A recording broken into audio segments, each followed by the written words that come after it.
The top business stories live from the Sky Newsroom. Donald Trump touches down in Saudi Arabia to begin a four-day tour of the Middle East, with trade deals, investments and weapons contracts all on the agenda. Bands of billionaires, including Elon Musk, flocking to Riyadh to join President Trump. And in a rare win for the Treasury, 17 of the UK's largest pension funds pledged to invest at least 5% of their assets in UK private markets.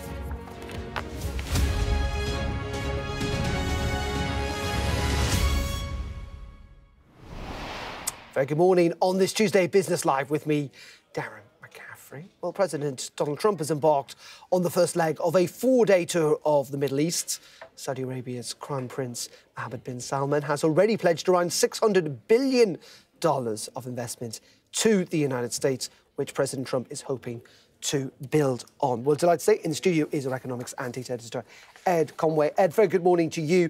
We've just had the list through of the number of people there. There's clearly a lot of politicians, but my word, there is a lot of business leaders. It feels like the whole of corporate America is in Riyadh today. It is pretty extraordinary when you look at the guest list. You know, we've seen the pictures just now of Elon Musk, Sam Altman, but yeah, it's pretty much a who's who of all of the leading firms in the US, and you see these pictures, and we're going to see much of this over the course of the coming hours.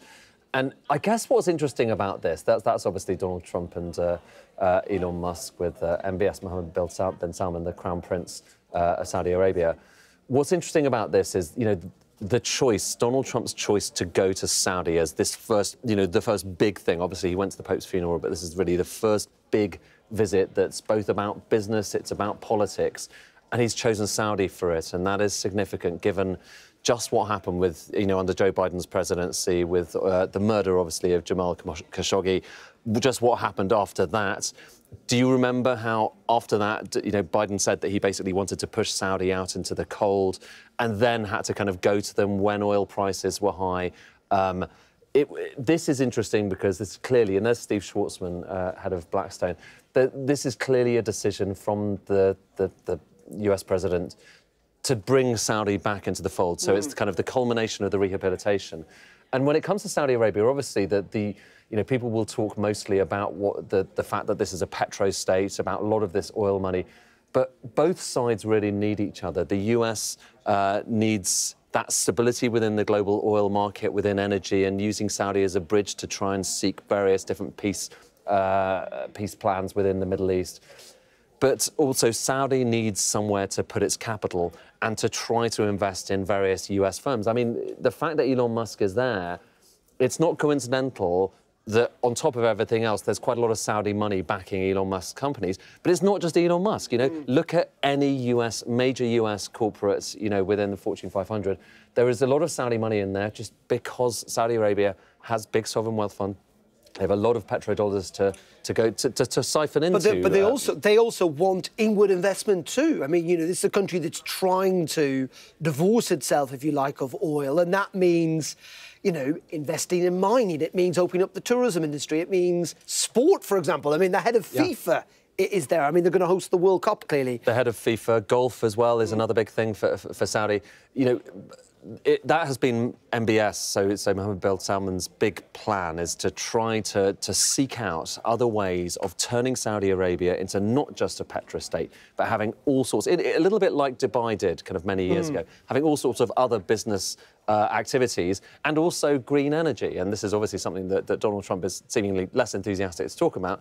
But in Saudi, you know, they're hoping to be the first one to get into kind of green hydrogen. They're hoping to be the first one. The new city they're building is going to be entirely powered by solar energy. Yeah. NEOM, to the extent that will happen. But again, there are still big question marks over just, you know, whether any of these grand plans in Saudi are. And really, that's because of oil, isn't it? Because oil actually is worryingly low at the moment in terms of where Saudi Arabia is. It needs oil prices to be higher. For Saudi, it does. I mean, even more so for Russia. I mean, the key thing really about Saudi is if you think about kind of the global economy, Saudi is in a sense, the central bank of oil. They are, of all of the economies, they are the one that are most easily able to tap into resources of oil that are that you can get pretty straightforwardly. Whereas in the US, there's a lot of oil being produced in the US, more actually than in Saudi. That's the big story of the last few decades. Fracking has completely changed everything. But in the US, you need to work much harder to get every next barrel, whereas in Saudi, they have it more at their disposal. So again, it is not coincidental that Donald Trump is there with all of these world leaders, and the pictures are extraordinary. And I think if you're looking at the nexus of corporate and political America, you're seeing it here, and you're seeing people that are close to Donald Trump, but also that are senior within the corporate world. And I guess the other question is who's not there? Who didn't make it onto this trip? Yeah, it's fascinating maybe to go through that list of corporate America and big business leaders and the ones that have not turned up. Ed Conway, always a pleasure. Thank you very much indeed. Let's go to Riyadh, join Mark Stoner, US correspondent, who is there for us. And Mark, you know what, we talk often, don't we, about Donald Trump, the politician. Ultimately, he's still, and you just look at those pictures today, you can't get away from it. He is a businessman, isn't he? Kind of almost at his core, and that's the side that we're really seeing today, the guy that likes to do a deal, if you like. Yeah, the deal maker in chief as he sees himself. Hi, Darren. Hi, Ed. Look, have a look at where we are, because I just think it's amazing. We are in a conference centre not far from the Royal Palace, where Donald Trump and MBS are now. It's not much smaller than a football pitch, this room. Look at the chandeliers on the roof there. It kind of resembles Versailles, only it's not quite as old. In fact, it was probably only built a few years ago, and that just shows you how fast, how quickly this country has developed. It's also just what Donald Trump loves. He's kind of turned the Oval Office into something that resembles his palace down in Florida, Mar-a-Lago, which itself resembles Versailles. So it's all coming together here. This is the sort of place where Donald Trump feels very comfortable in his surroundings and very comfortable with the people he is meeting. Business, business, business, money, money, money. That, on the face of it, is front and centre here. It's about opulence, and it will be too in Qatar, in the United Arab Emirates after that. All three of these Gulf Arab countries are going to be vying to outdo the other as they greet this hugely consequential American president, and a man who, he may be controversial in other parts of the world, he may be dissing Europe all the time, but here in the Gulf, they love him, and he knows that, and he is milking it. Mark, what about his relationship with kind of corporate America, with big business? I mean, again, that has felt quite strained in recent weeks, and yet a large part of them are there today because ultimately they know that they can get access potentially to a lot of money from Saudi Arabia. Yeah, strained, but the tech bros, as they're known, have been behind him all the way. And indeed, Elon Musk has been right behind him for most of the way of these past 100 days. He is here and is leading such a massive delegation of American business leaders. Tech is the big focus here, I think, because the Saudi government, the Saudi royal family, know that they need to diversify away from oil, and they need to invest in tech, in green energy as well. Goodness, they need some of that here for all the water projects they need to sustain these massive new cities they're building, the tourism industry that they're building here as well. So there is so much opportunity here.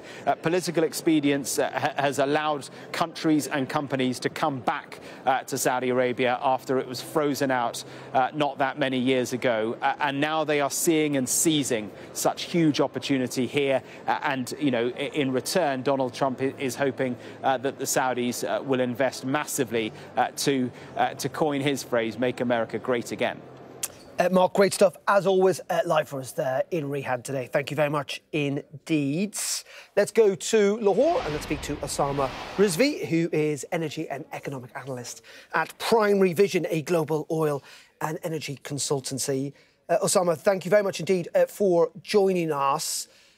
First question is, picking up on what Mark was just saying, if we can focus on Saudi Arabia for a moment, is that this has been a country made wealthy by oil, but a country that knows that its future is not in oil. Well, thank you so much for having me today. It's not that simple, I believe, there has been a lot of debate around the Saudis' non-oil growth revenues. And we need to realize, even for that to happen, even for Saudi Arabia to shift away from oil, to wean itself away from oil, it needs more oil.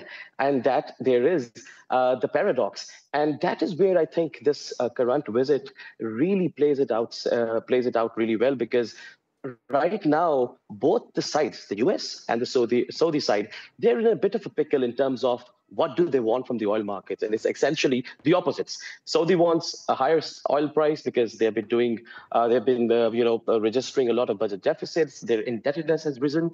But on the other hand, Trump wants oil prices to fall. However, there is a catch. That oil price fall should be enough for the shale producers to sustain their production levels. And I think if you look at the frac job count, it has started to fall, and it refers to the actual number of completions. So, it's tricky. It's trickier than it seems. Yeah, it really is tricky, because that oil price, and we look at it every day here on Sky, has ebbed and flowed a little bit, but it has been under a lot of pressure really over the last 6 months or so, to the point where for places like Saudi, for places like Russia, almost unsustainably low. Absolutely. And what is interesting is that the internal dynamic within OPEC is something that we all need to watch. And we also need to consider the political developments, specifically in the chronically overproducing countries such as UAE, Iraq, and Kazakhstan, because I think that this year, the price war, we are just seeing the trappings of a price war, and unfortunately, things seem to be heading that way. This year, it will not be the redo of 2014 price war in that was for the market share.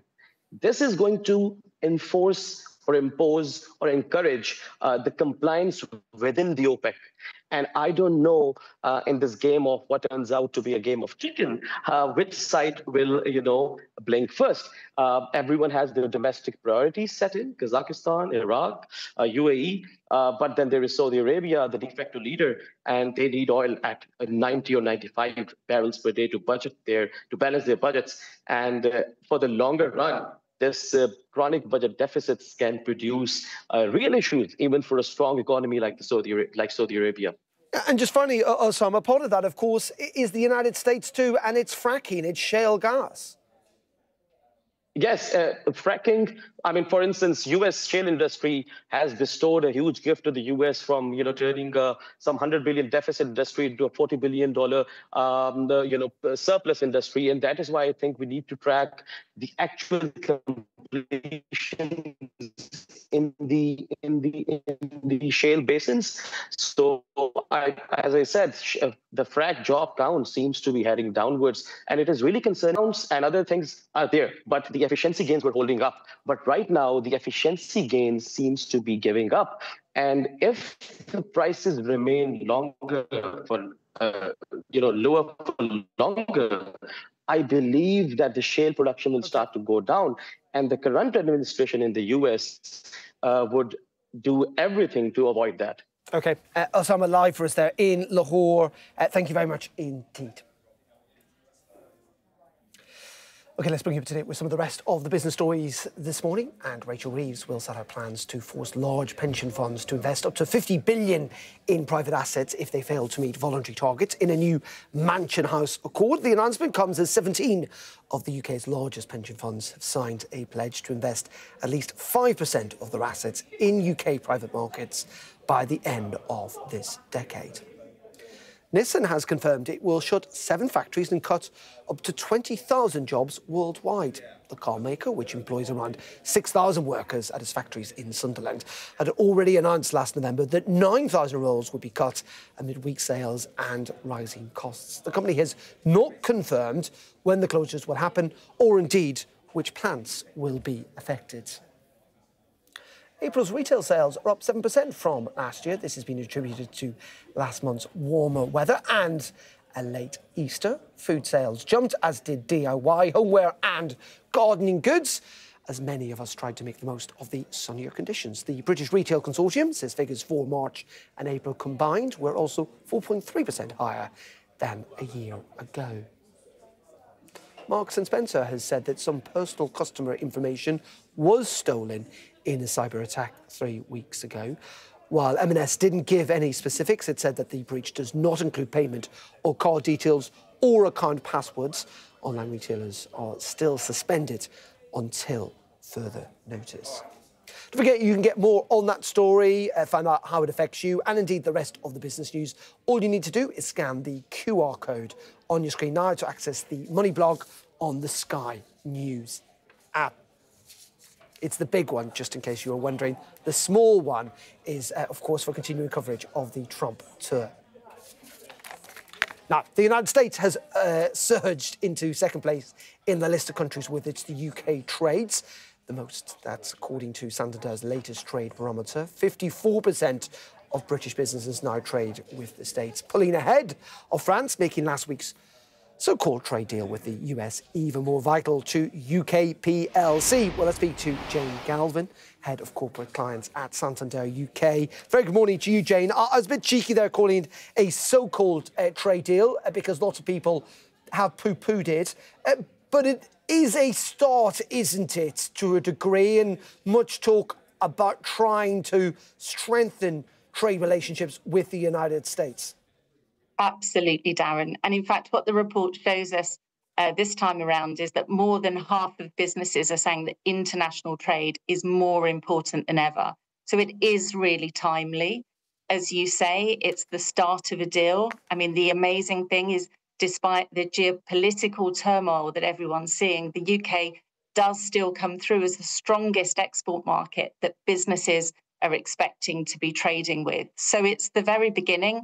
And I think over the last week, businesses are telling us that they're pleased to see signs that we're coming to an agreement. Second to the US, of course, is Germany, followed by Australia and Canada. And then for the first time since 2022, we've seen China re-enter the top 10 as well. So it's quite interesting because post-Brexit, businesses have started to really look for those markets that they can pivot to enable growth outside of the European Union. And we're starting to see those other markets come back, which of course makes the tariff deal from yesterday pretty important as well. Yeah, indeed, Jane. And maybe it's not a surprise then that places like Canada and Australia, for example, have re-entered that list. And indeed, Canada suggested it wants to see an improved trade relationship. But let's focus on Europe if we can. Germany, as you say, still very important. France too. And we know that the Prime Minister is going to have this big summit, I think next week, actually, with EU leaders looking at trading relationships with Europe. And in the end, proximity does matter. And many businesses want to see a better deal, don't they, with Europe, thinking that we can still, even within the confines of Brexit, do better business with the European Union. Absolutely. The EU is so important for us, and businesses are holding out in hope that next week we will see some good deals negotiated. It's really interesting because the biggest risk for businesses for growth is increased cost and energy prices. And with those costs, of course, come tariffs, the extra bureaucracy that companies are having to fund since we left Europe as well is prevalent. But what's also really important is that as businesses look forward over the next 1 to 2 years, their biggest worry is sluggish economic global growth. And that, of course, includes Europe as well. So it really is important to everybody in every market that our governments do negotiate deals that work for both sides. So I think we'll really watch with interest next week to see what that holds for us as well. OK, Jane, appreciate your insights this morning. Thank you very much indeed, Jane Galvin there from Santander. Thank you. Thank you, Darren. OK, you're watching Business Live here on Sky News. Coming up in just a couple of minutes, we'll be looking at how the markets are doing. FTSE's fairly moved. We'll have all the details after this quick break. Stay tuned.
we've got your Sunday mornings covered.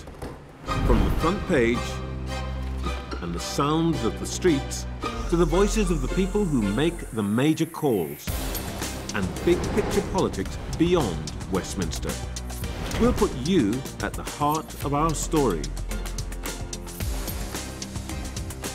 I'm ready. Are you? Join me, Trevor Phillips, Sunday mornings on Sky News. I just took a shower above the clouds. You know why? Because this is the Emirates A380.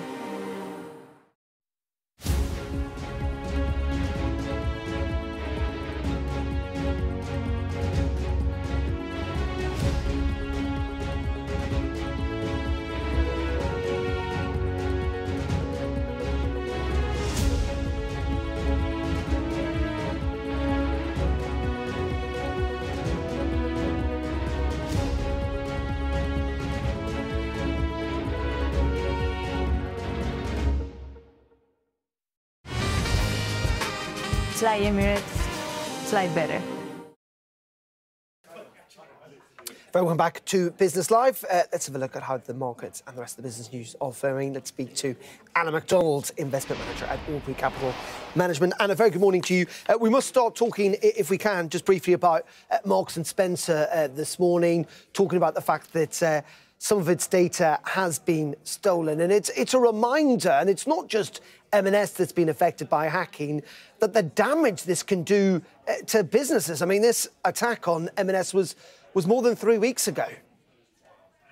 Yes, and I was just checking, and you're still not able to place any online orders. So this has hit M&S. The shares are down about 14% over the last month.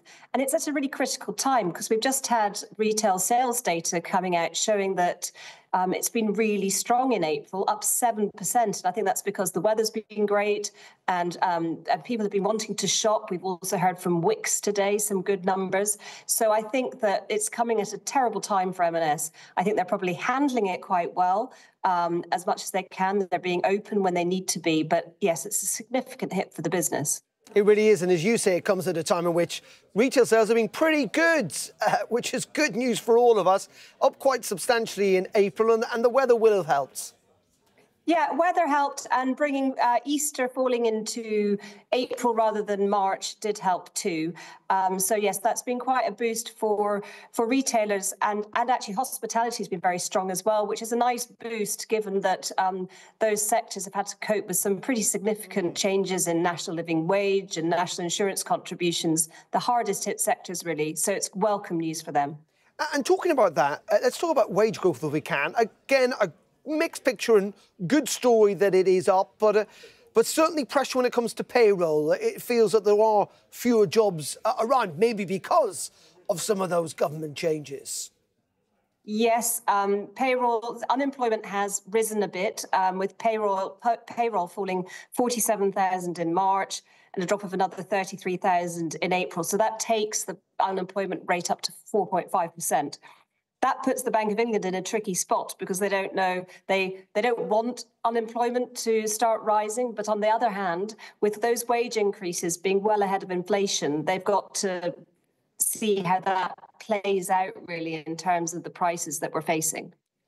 And just very finally, let's look at the markets themselves. Done pretty well over the last couple of days. We've had that Geneva bounce, if you like, clearly feeling a bit more positive after that deal between the US and China. They are feeling much more positive, a real bounce in a lot of those affected names like Amazon, like shipping stocks and all those kind of things. I would still caution that we're still getting 30% tariffs on Chinese goods into the US. So that does actually still have quite a significant effect, but I think it's definitely a step in the right direction. Yeah, it really is indeed. And it's those companies that trade a lot that are doing particularly well, isn't it? Yes, and we hear from Walmart this week. So I think they come out on Thursday. So I'm sure they'll have some comments to say because they'll have a real sense of how the consumer's feeling in the US together with what the kind of challenges that they're facing are because they're going to be significant. OK. Anna, really appreciate your time this morning. I don't know whether that's your house or your office, but I'm always very, very impressed with your location in Edinburgh. It looks very delightful this morning. Anna McDonald there from Albury Capital. Thank you. This is our lovely office. Well, it looks very nice, jolly nice, I'd have to say. Thank you. Right, I'm not going to comment on our newsroom, I'm joking. Right, you're watching Business Live here on Sky News. That is it for us for the moment. We're back at 4:30 this afternoon. Up next, it is the rest of the day's news, including, of course, continued coverage from Riyadh as President Trump is there, along with the things most of corporate America. Stay tuned for that. Bye-bye.